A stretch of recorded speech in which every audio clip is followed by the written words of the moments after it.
Leonardo da Vinci. The whole story, narrated straight from Wikipedia, start to finish. Let's dive in. Biography, early life, birth and background. Leonardo da Vinci, properly named Leonardo di Ser Piero da Vinci, Leonardo, son of Ser Piero from Vinci, was born on 15th of April 1452 in, or close to, the Tuscan hill town of Vinci, Italy, about 35 kilometers, 22 miles, from Florence. He was born out of wedlock to Piero da Vinci, Ser Piero da Vinci d'Antonio di Ser Piero di Ser Guido, 1426-1504, a Florentine legal notary, and Caterina di Meo Lippi, c. 1434-1494, from the lower class. It remains uncertain where Leonardo was born. The traditional account, from a local oral tradition recorded by the historian Emanuele Repetti, is that he was born in Anciano, a country hamlet that would have offered sufficient privacy for the illegitimate birth, though it is still possible he was born in a house in Florence that Ser Piero almost certainly had. Leonardo's parents both married separately the year after his birth. Caterina, who later appears in Leonardo's notes as only Caterina or Catalina, is usually identified as the Caterina Buti del Vacca, who married the local artisan Antonio di Piero Buti del Vacca, nicknamed La Catabriga, the quarrelsome one. Having been betrothed to her the previous year, Ser Piero married Albiera Amadori, and after her death in 1464, went on to have 3 subsequent marriages. From all the marriages, Leonardo eventually had 16 half-siblings, of whom 11 survived infancy, who were much younger than he. The last was born when Leonardo was 46 years old, and with whom he had very little contact. Very little is known about Leonardo's childhood, and much is shrouded in myth, partially because of his biography in the frequently apocryphal Lives of the Most Excellent Painters, Sculptors, and Architects, 1550, by 16th century art historian Giorgio Vasari. Tax records indicate that by at least 1457 he lived in the household of his paternal grandfather, Antonio da Vinci, but it is possible that he spent the years before then in the care of his mother in Vinci, either Anciano or Campo Zeppi in the parish of San Pantaleone. He is thought to have been close to his uncle, Francesco da Vinci, but his father was probably in Florence most of the time. Ser Piero, who was the descendant of a long line of notaries, established an official residence in Florence by at least 1469 and had a successful career.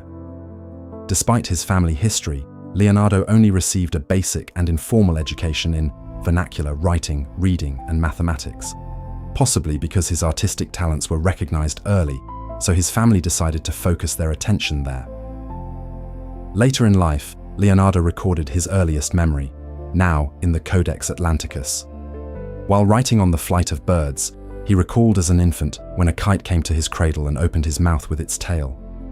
Commentators still debate whether the anecdote was an actual memory or a fantasy. Verrocchio's workshop.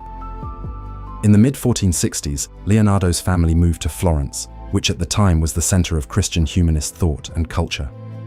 Around the age of 14, he became a garzone, studio boy, in the workshop of Andrea del Verrocchio, who was the leading Florentine painter and sculptor of his time. This was about the time of the death of Verrocchio's master, the great sculptor Donatello. Leonardo became an apprentice by the age of 17 and remained in training for 7 years. Other famous painters apprenticed in the workshop or associated with it include Ghirlandaio, Perugino, Botticelli, and Lorenzo di Credi. Leonardo was exposed to both theoretical training and a wide range of technical skills, including drafting, chemistry, metallurgy, metalworking, plaster casting, leatherworking, mechanics, and woodwork, as well as the artistic skills of drawing, painting, sculpting, and modeling. Leonardo was a contemporary of Botticelli, Ghirlandaio, and Perugino, who were all slightly older than he was. He would have met them at the workshop of Verrocchio or at the Platonic Academy of the Medici. Florence was ornamented by the works of artists such as Donatello's contemporaries Masaccio, whose figurative frescoes were imbued with realism and emotion, and Ghiberti, whose Gates of Paradise, gleaming with gold leaf, displayed the art of combining complex figure compositions with detailed architectural backgrounds. Piero della Francesca had made a detailed study of perspective and was the first painter to make a scientific study of light. These studies, and Leon Battista Alberti's Treatise de Pictura, were to have a profound effect on younger artists, and in particular on Leonardo's own observations and artworks. Much of the painting in Verrocchio's workshop was done by his assistants. According to Vasari, Leonardo collaborated with Verrocchio on his The Baptism of Christ, c. 1472-1475, painting the young angel holding Jesus' robe with skill so far superior to his master's that Verrocchio purportedly put down his brush and never painted again, the latter claim probably being apocryphal. The new technique of oil paint was applied to areas of the mostly temporal work, including the landscape, the rocks seen through the brown mountain stream, and much of Jesus' figure, indicating Leonardo's hand. Additionally, Leonardo may have been a model for two works by Verrocchio, the bronze statue of David in the Bargello and the Archangel Raphael in Tobias and the Angel. Vasari tells a story of Leonardo as a very young man. A local peasant made himself a round buckler shield and requested that Ser Piero have it painted for him. Leonardo, inspired by the story of Medusa, responded with a painting of a monster spitting fire that was so terrifying that his father bought a different shield to give to the peasant and sold Leonardo's to a Florentine art dealer for 100 ducats, who in turn sold it to the Duke of Milan. First Florentine period, 1472 c. 1482. By 1472, at the age of 20, Leonardo qualified as a master in the Guild of St. Luke, the Guild of Artists and Doctors of Medicine. But even after his father set him up in his own workshop, his attachment to Verrocchio was such that he continued to collaborate and live with him. Leonardo's earliest known dated work is a 1473 pen and ink drawing of the Arno Valley, see below. According to Vasari, the young Leonardo was the first to suggest making the Arno River a navigable channel between Florence and Pisa. In January 1478, Leonardo received an independent commission to paint an altarpiece for the Chapel of St. Bernard in the Florentine town hall, the Palazzo della Signoria, an indication of his independence from Verrocchio's studio.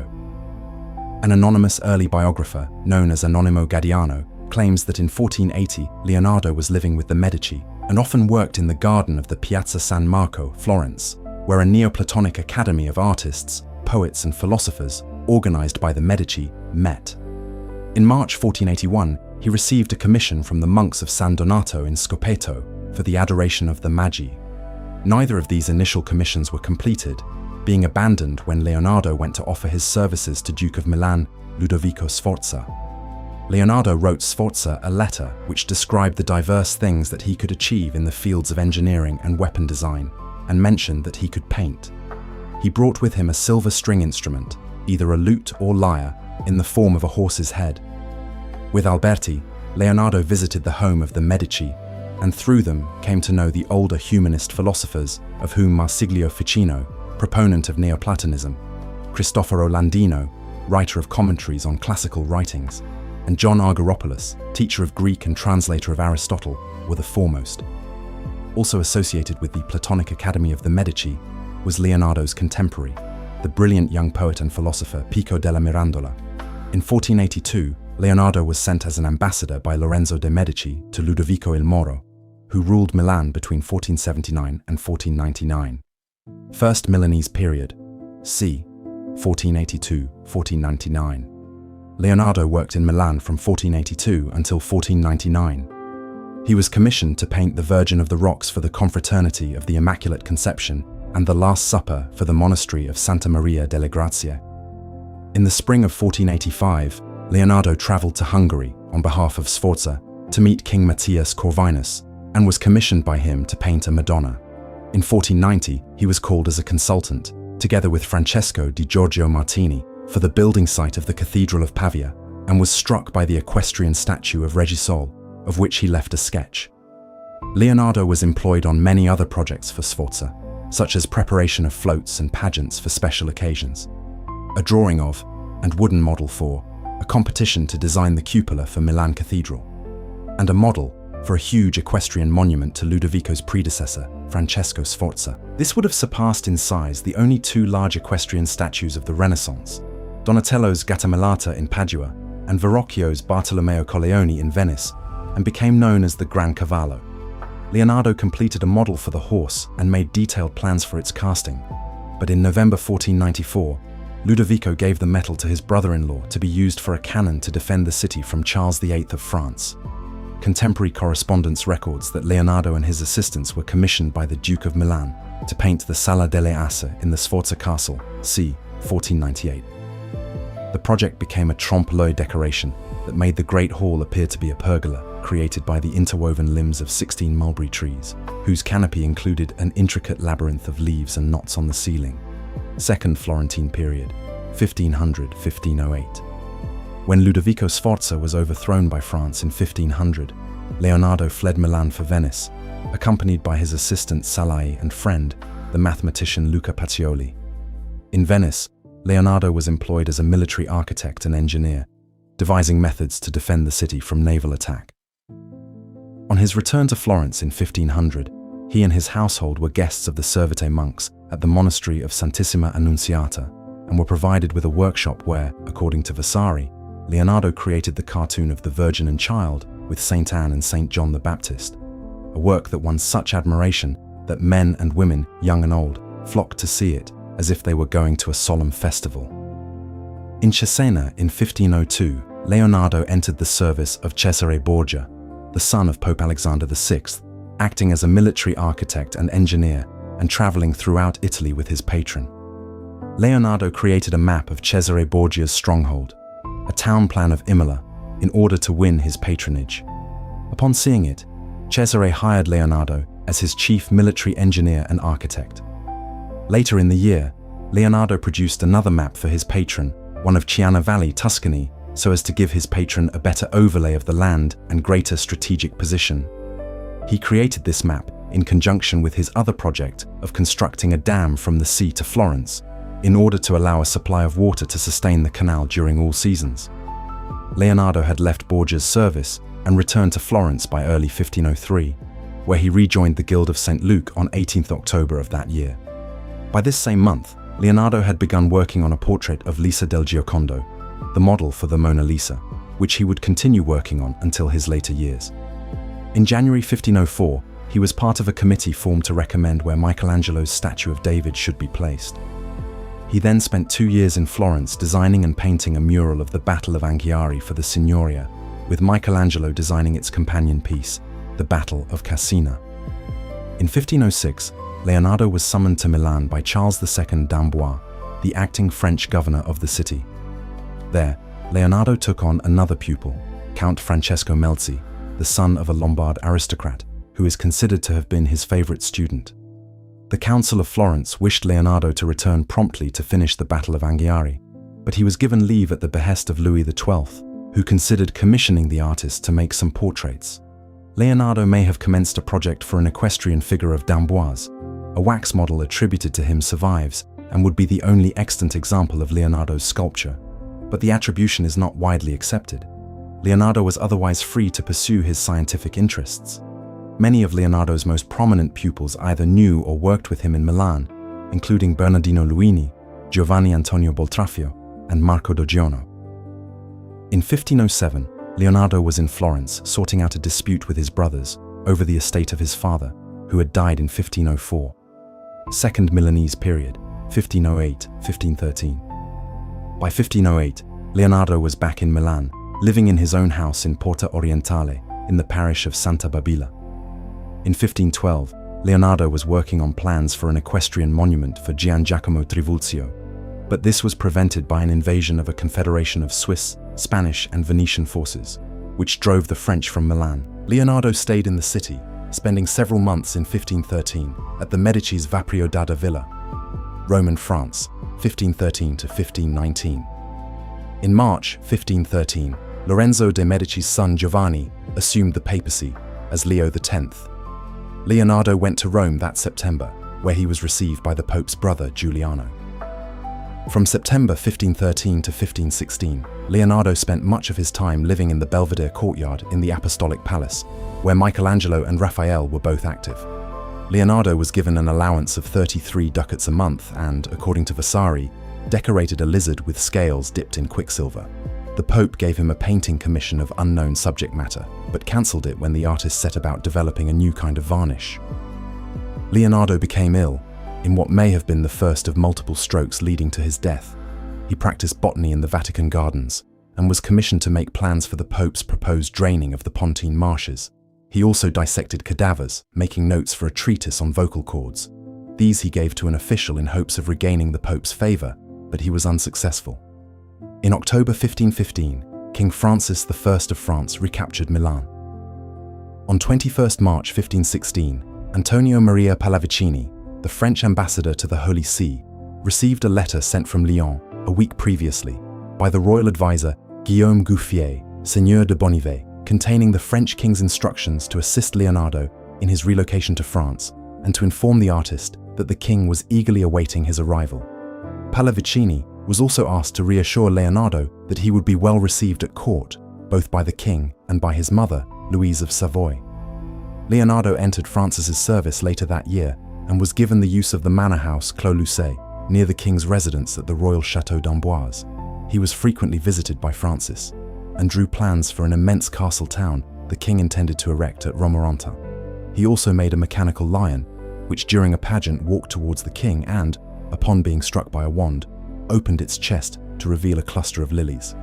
Leonardo was accompanied during this time by his friend and apprentice Francesco Melzi and was supported by a pension totaling 10,000 scudi. At some point, Melzi drew a portrait of Leonardo. The only others known from his lifetime were a sketch by an unknown assistant on the back of one of Leonardo's studies, c.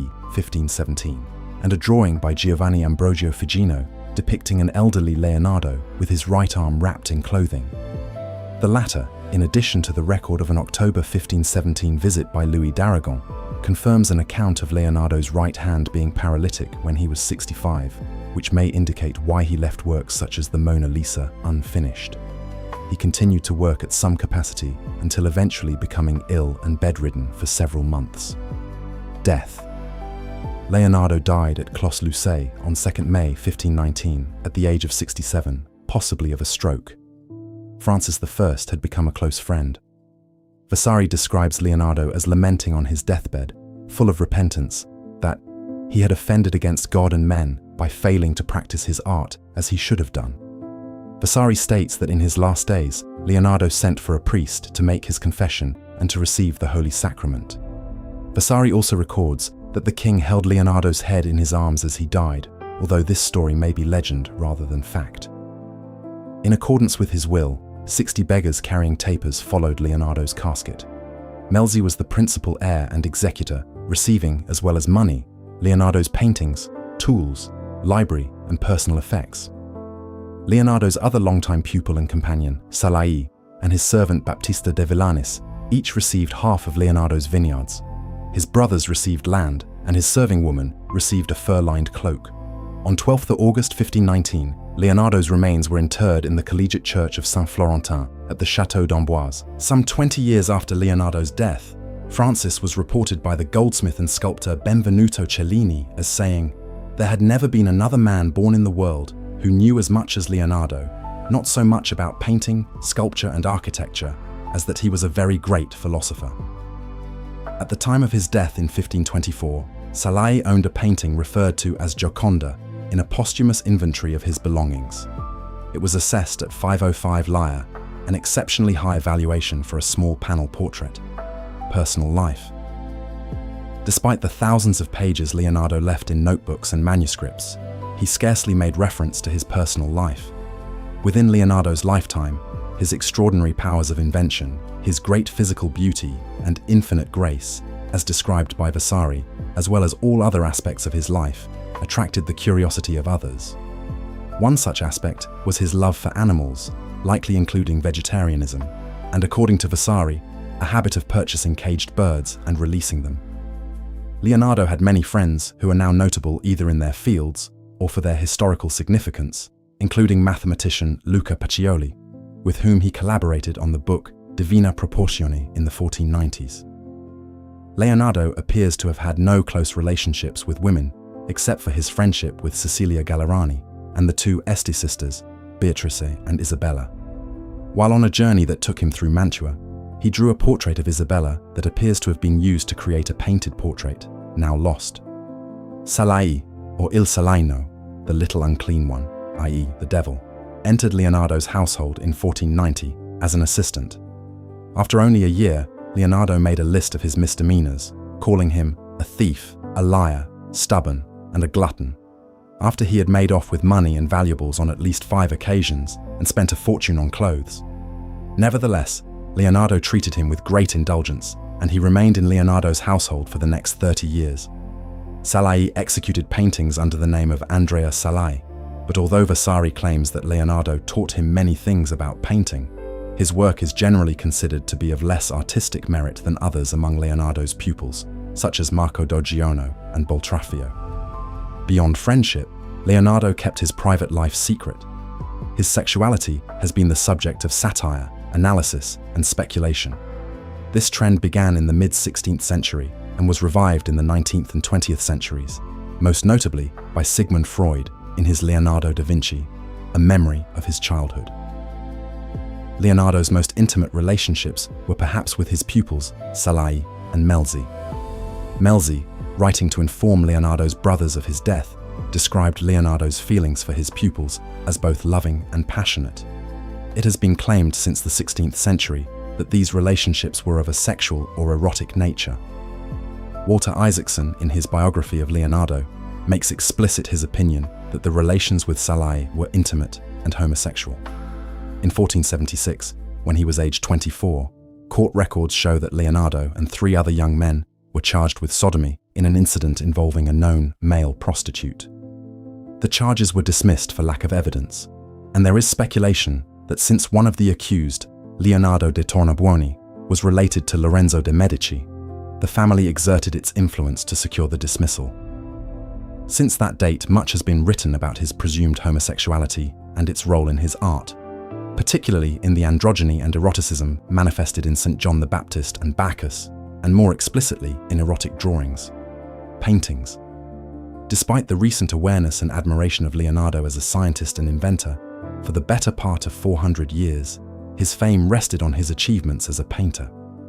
A handful of works that are either authenticated or attributed to him have been regarded as among the great masterpieces. These paintings are famous for a variety of qualities that have been much imitated by students and discussed at great length by connoisseurs and critics. By the 1490s, Leonardo had already been described as a divine painter. Among the qualities that make Leonardo's work unique are his innovative techniques for laying on the paint, his detailed knowledge of anatomy, light, botany, and geology, his interest in physiognomy and the way humans register emotion in expression and gesture, his innovative use of the human form in figurative composition, and his use of subtle gradation of tone. All these qualities come together in his most famous painted works, the Mona Lisa, the Last Supper, and the Virgin of the Rocks, early works. Leonardo first gained attention for his work on the Baptism of Christ, painted in conjunction with Verrocchio. 2 other paintings appear to date from his time at Verrocchio's workshop, both of which are Annunciations. One is small, 59 centimeters, 23 in, long, and 14 centimeters, 5.5 in, high. It is a predella to go at the base of a larger composition, a painting by Lorenzo di Credi from which it has become separated. The other is a much larger work, 217 centimeters, 85 in, long. In both Annunciations, Leonardo used a formal arrangement, like 2 well-known pictures by Fra Angelico of the same subject, of the Virgin Mary sitting or kneeling to the right of the picture, approached from the left by an angel in profile, with a rich flowing garment, raised wings and bearing a lily. Although previously attributed to Ghirlandaio, the larger work is now generally attributed to Leonardo. In the smaller painting, Mary averts her eyes and folds her hands in a gesture that symbolizes submission to God's will. Mary is not submissive, however, in the larger piece. The girl, interrupted in her reading by this unexpected messenger, puts a finger in her Bible to mark the place and raises her hand in a formal gesture of greeting or surprise. This calm young woman appears to accept her role as the Mother of God, not with resignation, but with confidence. In this painting, the young Leonardo presents the humanist face of the Virgin Mary, recognizing humanity's role in God's incarnation. Paintings of the 1480s. In the 1480s, Leonardo received 2 very important commissions and commenced another work that was of groundbreaking importance in terms of composition. 2 of the 3 were never finished, and the third took so long that it was subject to lengthy negotiations over completion and payment. One of these paintings was St. Jerome in the Wilderness, which Bortolon associates with a difficult period of Leonardo's life, as evidenced in his diary.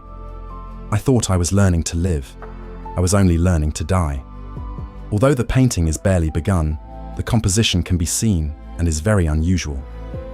Jerome, as a penitent, occupies the middle of the picture, set on a slight diagonal and viewed somewhat from above.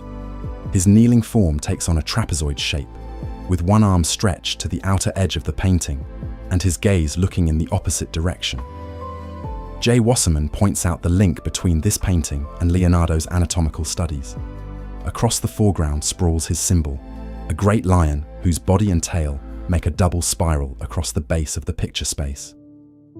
The other remarkable feature is the sketchy landscape of craggy rocks against which the figure is silhouetted. The daring display of figure composition, the landscape elements and personal drama also appear in the great unfinished masterpiece, The Adoration of the Magi, a commission from the monks of San Donato a Scopeto. It is a complex composition of about 250 x 250 centimeters. Leonardo did numerous drawings and preparatory studies, including a detailed one in linear perspective of the ruined classical architecture that forms part of the background. In 1482, Leonardo went to Milan at the behest of Lorenzo de' Medici in order to win favor with Ludovico il Moro, and the painting was abandoned. The third important work of this period is The Virgin of the Rocks, commissioned in Milan for the Confraternity of the Immaculate Conception. The painting, to be done with the assistance of the de Predis brothers, was to fill a large, complex altarpiece. Leonardo chose to paint an apocryphal moment of the infancy of Christ, when the infant John the Baptist, in protection of an angel, met the Holy Family on the road to Egypt. The painting demonstrates an eerie beauty as the graceful figures kneel in adoration around the infant Christ in a wild landscape of tumbling rock and whirling water. While the painting is quite large, about 200 x 120 centimeters, it is not nearly as complex as the painting ordered by the monks of San Donato, having only 4 figures rather than about 50 and a rocky landscape rather than architectural details. The painting was eventually finished. In fact, 2 versions of the painting were finished. One remained at the Chapel of the Confraternity, while Leonardo took the other to France. The brothers did not get their painting, however, nor the de Predis their payment until the next century. Leonardo's most remarkable portrait of this period is The Lady with an Ermine, presumed to be Cecilia Gallerani, c. 1483-1490, lover of Ludovico Sforza. The painting is characterized by the pose of the figure with the head turned at a very different angle to the torso, unusual at a date when many portraits were still rigidly in profile. The ermine plainly carries symbolic meaning, relating either to the sitter or to Ludovico, who belonged to the prestigious Order of the Ermine. Paintings of the 1490s. Leonardo's most famous painting of the 1490s is The Last Supper, commissioned for the refectory of the convent of Santa Maria delle Grazie in Milan. It represents the last meal shared by Jesus with his disciples before his capture and death, and shows the moment when Jesus has just said, "One of you will betray me," and the consternation that this statement caused. The writer Matteo Bandello observed Leonardo at work and wrote that some days he would paint from dawn till dusk without stopping to eat, and then not paint for 3 or 4 days at a time. This was beyond the comprehension of the prior of the convent, who hounded him until Leonardo asked Ludovico to intervene. Vasari describes how Leonardo, troubled over his ability to adequately depict the faces of Christ and the traitor Judas, told the Duke that he might be obliged to use the prior as his model. The painting was acclaimed as a masterpiece of design and characterization, but it deteriorated rapidly, so that within 100 years it was described by one viewer as completely ruined. Leonardo, instead of using the reliable technique of fresco, had used tempera over a ground that was mainly gesso, resulting in a surface subject to mold and to flaking. Despite this, the painting remains one of the most reproduced works of art. Countless copies have been made in various mediums. Toward the end of this period, in 1498, Leonardo's trompe-l'œil decoration of the Sala delle Asse was painted for the Duke of Milan in the Castello Sforzesco, paintings of the 1500s. In 1505, Leonardo was commissioned to paint the Battle of Anghiari in the Salone dei Cinquecento, Hall of the 500, in the Palazzo Vecchio, Florence. Leonardo devised a dynamic composition depicting 4 men riding raging war horses engaged in a battle for possession of a standard at the Battle of Anghiari in 1440. Michelangelo was assigned the opposite wall to depict the Battle of Cassina. Leonardo's painting deteriorated rapidly and is now known from a copy by Rubens. Among the works created by Leonardo in the 16th century is the small portrait known as the Mona Lisa, or La Gioconda, the Laughing One. In the present era, it is arguably the most famous painting in the world. Its fame rests in particular on the elusive smile on the woman's face, its mysterious quality perhaps due to the subtly shadowed corners of the mouth and eyes, such that the exact nature of the smile cannot be determined. The shadowy quality for which the work is renowned came to be called sfumato, or Leonardo's smoke. Vasari wrote that the smile was so pleasing that it seems more divine than human, and it was considered a wondrous thing that it was as lively as the smile of the living original. Other characteristics of the painting are the unadorned dress, in which the eyes and hands have no competition from other details, the dramatic landscape background, in which the world seems to be in a state of flux, the subdued coloring, and the extremely smooth nature of the painterly technique, employing oils laid on much like tempera and blended on the surface so that the brush strokes are indistinguishable. Vasari expressed that the painting's quality would make even the most confident master despair and lose heart. The perfect state of preservation and the fact that there is no sign of repair or overpainting is rare in a panel painting of this date. In the painting Virgin and Child with Saint Anne, the composition again picks up the theme of figures in a landscape, which Wasserman describes as breathtakingly beautiful and harkens back to the Saint Jerome with the figure set at an oblique angle.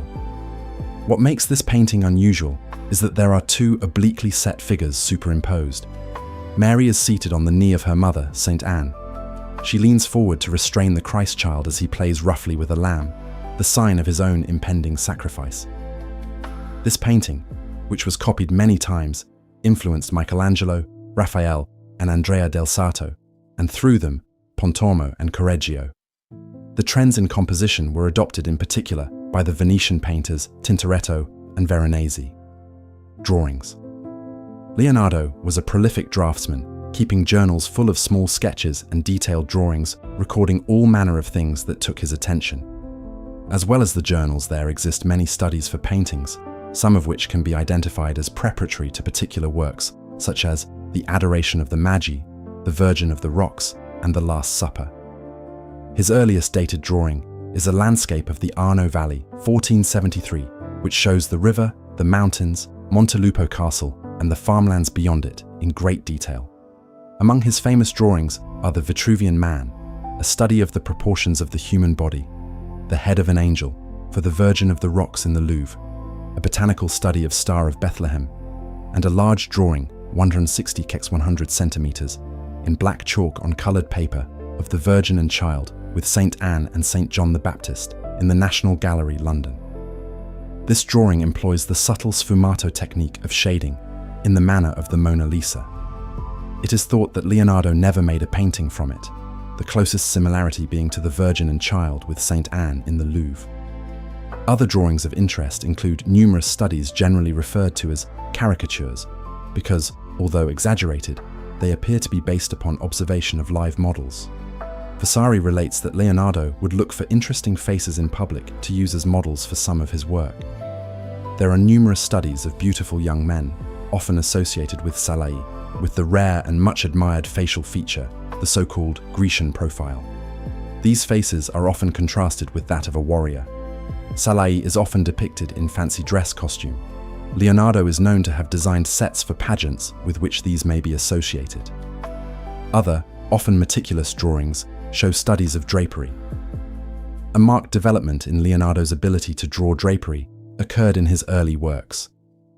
Another often reproduced drawing is a macabre sketch that was done by Leonardo in Florence in 1479, showing the body of Bernardo Baroncelli hanged in connection with the murder of Giuliano, brother of Lorenzo de' Medici, in the Pazzi conspiracy.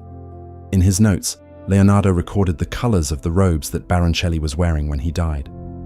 Like the 2 contemporary architects Donato Bramante, who designed the Belvedere courtyard, and Antonio da Sangallo the Elder, Leonardo experimented with designs for centrally planned churches, some of which appear in his journals, as both plans and views, although none was ever realized. Journals and notes. Renaissance humanism recognized no mutually exclusive polarities between the sciences and the arts, and Leonardo's studies in science and engineering are sometimes considered as impressive and innovative as his artistic work. These studies were recorded in 13,000 pages of notes and drawings, which fuse art and natural philosophy, the forerunner of modern science. They were made and maintained daily throughout Leonardo's life and travels, as he made continual observations of the world around him. Leonardo's notes and drawings display an enormous range of interests and preoccupations, some as mundane as lists of groceries and people who owed him money, and some as intriguing as designs for wings and shoes for walking on water. There are compositions for paintings, studies of details and drapery, studies of faces and emotions, of animals, babies, dissections, plant studies, rock formations, whirlpools, war machines, flying machines, and architecture. These notebooks, originally loose papers of different types and sizes, were largely entrusted to Leonardo's pupil and heir Francesco Melzi after the master's death. These were to be published, a task of overwhelming difficulty because of its scope and Leonardo's idiosyncratic writing. Some of Leonardo's drawings were copied by an anonymous Milanese artist for a planned treatise on art, Codex Huygens, c. 1570. After Melzi's death in 1570, the collection passed to his son, the lawyer Orazio, who initially took little interest in the journals. In 1587, a Melzi household tutor named Lelio Gavardi took 13 of the manuscripts to Pisa. There, the architect Giovanni Magenta reproached Gavardi for having taken the manuscripts illicitly and returned them to Orazio. Having many more such works in his possession, Orazio gifted the volumes to Magenta. News spread of these lost works of Leonardo's, and Orazio retrieved 7 of the 13 manuscripts, which he then gave to Pompeo Leoni for publication in 2 volumes. One of these was the Codex Atlanticus. The other 6 works had been distributed to a few others. After Orazio's death, his heirs sold the rest of Leonardo's possessions, and thus began their dispersal. Some works have found their way into major collections, such as the Royal Library at Windsor Castle, the Louvre, the Biblioteca Nacional de España, the Victoria and Albert Museum, the Biblioteca Ambrosiana in Milan, which holds the 12-volume Codex Atlanticus, and the British Library in London, which has put a selection from the Codex Arundel, BL Arundel MS 263, online. Works have also been at Holcombe Hall, the Metropolitan Museum of Art, and in the private hands of John Nicholas Brown, I and Robert Lehman.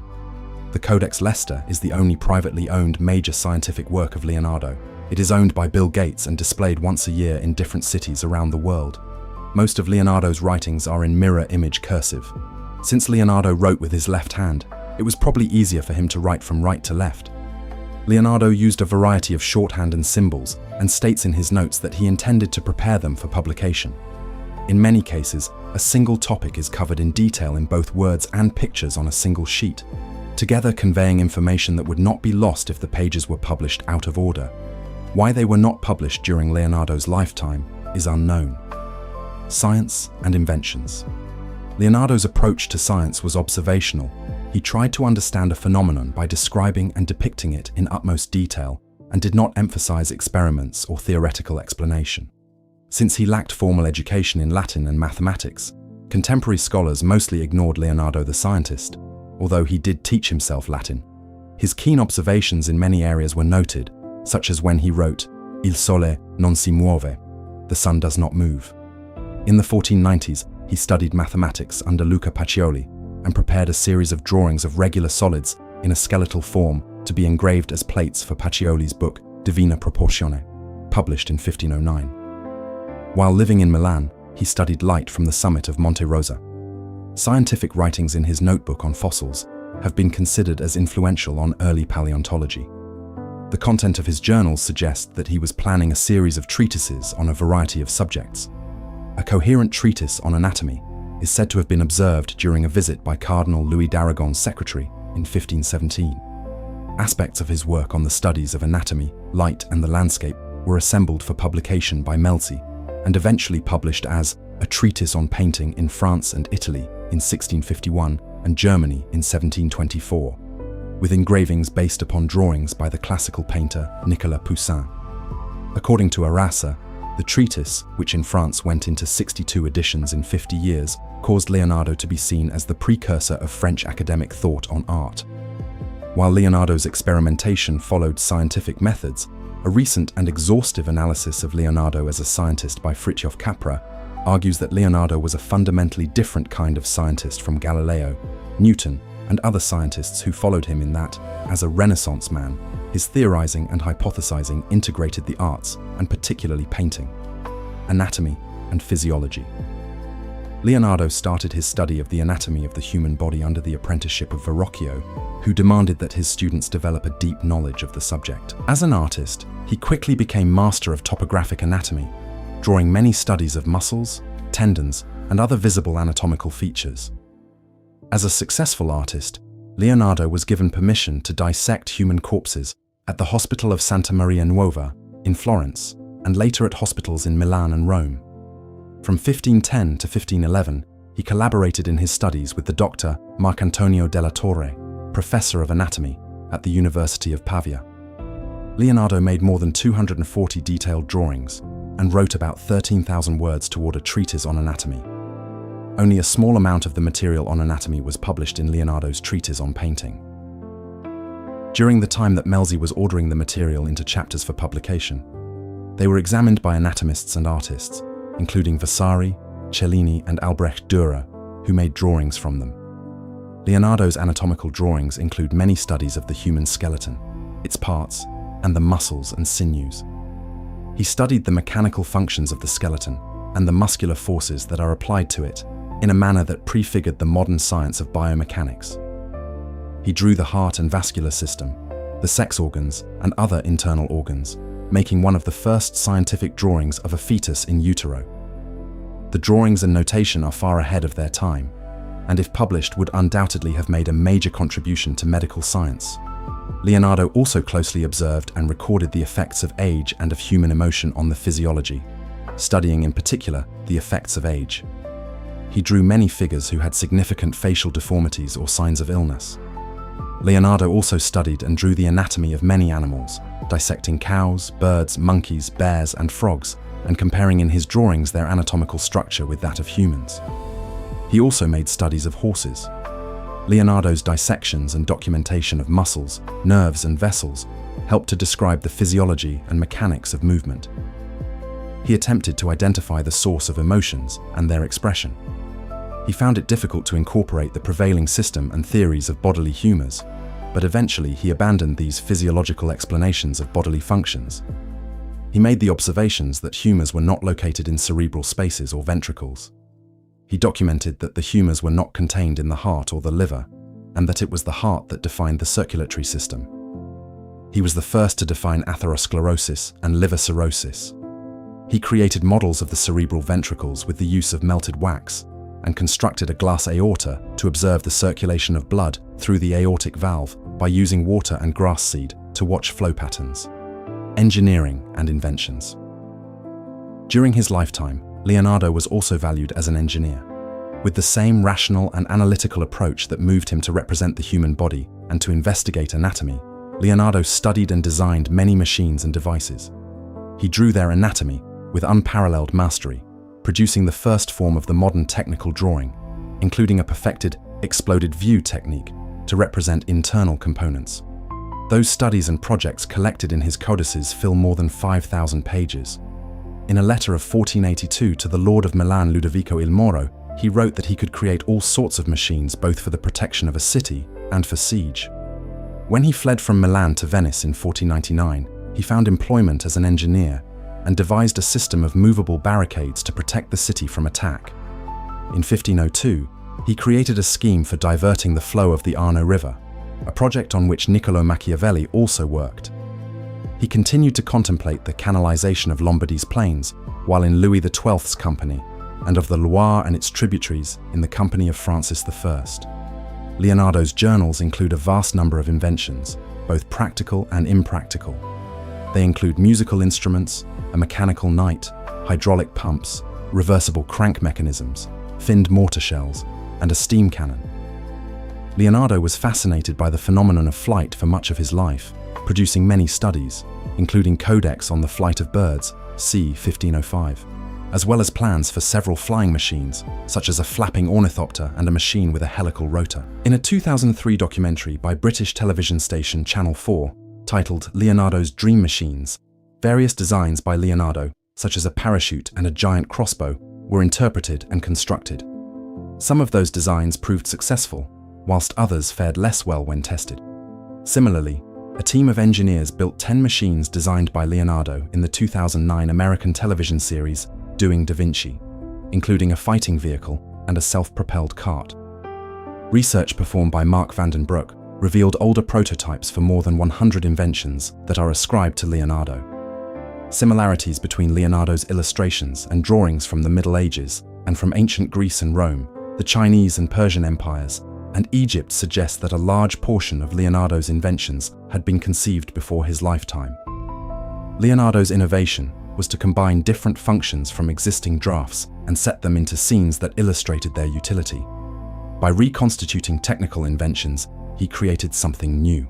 In his notebooks, Leonardo first stated the laws of sliding friction in 1493. His inspiration for investigating friction came about in part from his study of perpetual motion, which he correctly concluded was not possible. His results were never published, and the friction laws were not rediscovered until 1699 by Guillaume Amonton, with whose name they are now usually associated. For this contribution, Leonardo was named as the first of the 23 Men of Tribology by Duncan Dowson. Legacy. Although he had no formal academic training, many historians and scholars regard Leonardo as the prime exemplar of the universal genius, or Renaissance man, an individual of unquenchable curiosity and feverishly inventive imagination. He is widely considered one of the most diversely talented individuals ever to have lived. According to art historian Helen Gardner, the scope and depth of his interests were without precedent in recorded history, and his mind and personality seem to us superhuman, while the man himself mysterious and remote. Scholars interpret his view of the world as being based in logic, though the empirical methods he used were unorthodox for his time. Leonardo's fame within his own lifetime was such that the King of France carried him away like a trophy, and was claimed to have supported him in his old age and held him in his arms as he died. Interest in Leonardo and his work has never diminished. Crowds still queue to see his best-known artworks. T-shirts still bear his most famous drawing, and writers continue to hail him as a genius while speculating about his private life, as well as about what one so intelligent actually believed in. The continued admiration that Leonardo commanded from painters, critics, and historians is reflected in many other written tributes. Baldassare Castiglione, author of Il Cortegiano, The Courtier, wrote in 1528, "Another of the greatest painters in this world looks down on this art in which he is unequaled," while the biographer known as Anonimo Gadiano wrote, c. 1540, "His genius was so rare and universal that it can be said that nature worked a miracle on his behalf." Vasari, in his Lives of the Artists, 1568, opens his chapter on Leonardo. In the normal course of events, many men and women are born with remarkable talents, but occasionally, in a way that transcends nature, a single person is marvelously endowed by heaven with beauty, grace, and talent in such abundance that he leaves other men far behind. All his actions seem inspired, and indeed everything he does clearly comes from God rather than from human skill. Everyone acknowledged that this was true of Leonardo da Vinci, an artist of outstanding physical beauty, who displayed infinite grace in everything that he did, and who cultivated his genius so brilliantly that all problems he studied, he solved with ease. The 19th century brought a particular admiration for Leonardo's genius, causing Henry Fuseli to write in 1801, "Such was the dawn of modern art, when Leonardo da Vinci broke forth with a splendor that distanced former excellence, made up of all the elements that constitute the essence of genius." This is echoed by A.E. Rio, who wrote in 1861, "He towered above all other artists through the strength and the nobility of his talents."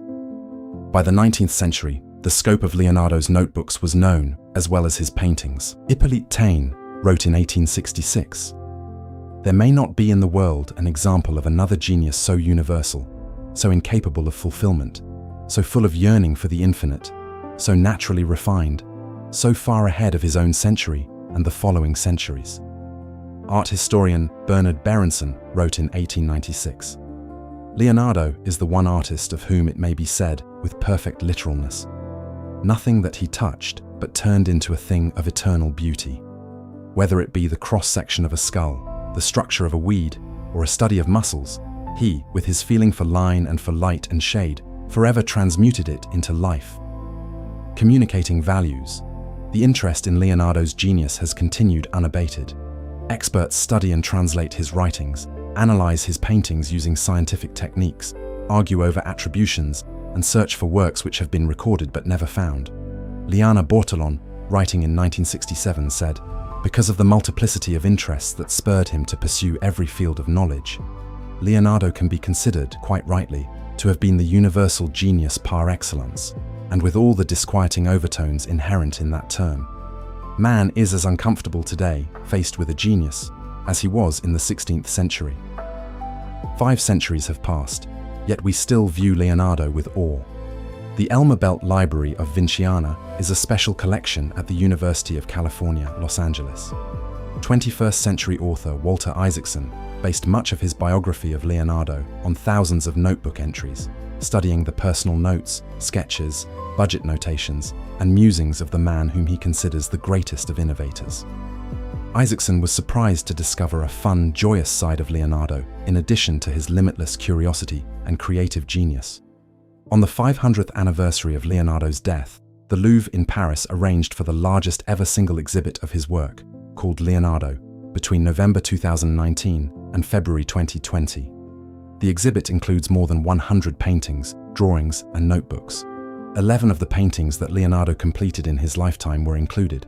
5 of these are owned by the Louvre, but the Mona Lisa was not included because it is in such great demand among general visitors to the Louvre.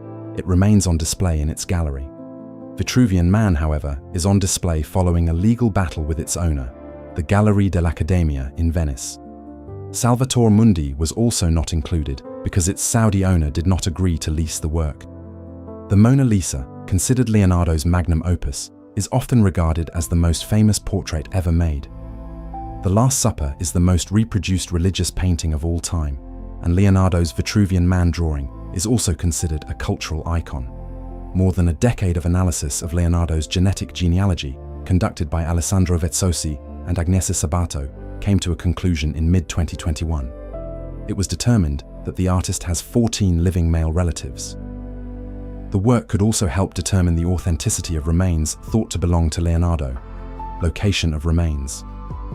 While Leonardo was certainly buried in the collegiate church of Saint Florentin at the Château d'Amboise in 12th August 1519, the current location of his remains is unclear. Much of Château d'Amboise was damaged during the French Revolution, leading to the church's demolition in 1802. Some of the graves were destroyed in the process, scattering the bones interred there and thereby leaving the whereabouts of Leonardo's remains subject to dispute. A gardener may have even buried some in the corner of the courtyard. In 1863, Fine Arts Inspector General Arsène Houssaye received an imperial commission to excavate the site and discovered a partially complete skeleton with a bronze ring on one finger, white hair, and stone fragments bearing the inscriptions EO, AR, DUS, and Vinc, interpreted as forming Leonardus Vinci. The skull's 8 teeth correspond to someone of approximately the appropriate age, and a silver shield found near the bones depicts a beardless Francis I, corresponding to the king's appearance during Leonardo's time in France. Houssaye postulated that the unusually large skull was an indicator of Leonardo's intelligence. Author Charles Nicolle describes this as a dubious phrenological deduction. At the same time, Houssaye noted some issues with his observations, including that the feet were turned toward the high altar, a practice generally reserved for laymen, and that the skeleton of 1.73 meters, 5.7 feet, seemed too short. Art historian Mary Margaret Heaton wrote in 1874 that the height would be appropriate for Leonardo. The skull was allegedly presented to Napoleon III before being returned to the Château d'Amboise, where they were reinterred in the chapel of St. Hubert in 1874. A plaque above the tomb states that its contents are only presumed to be those of Leonardo. It has since been theorized that the folding of the skeleton's right arm over the head may correspond to the paralysis of Leonardo's right hand. In 2016, it was announced that DNA tests would be conducted to determine whether the attribution is correct. The DNA of the remains will be compared to that of samples collected from Leonardo's work and his half-brother Domenico's descendants. It may also be sequenced. In 2019, documents were published revealing that Hussey had kept the ring and a lock of hair. In 1925, his great-grandson sold these to an American collector. 60 years later, another American acquired them, leading to their being displayed at the Leonardo Museum in Vinci, beginning on 2nd May 2019, the 500th anniversary of the artist's death. That's the complete article. If you made it this far, you'll love the rest of the channel. Subscribe for a new Wikipedia deep dive every single day. The next video is on screen now, and if there's a topic you want narrated, drop it in the comments. Thanks for watching.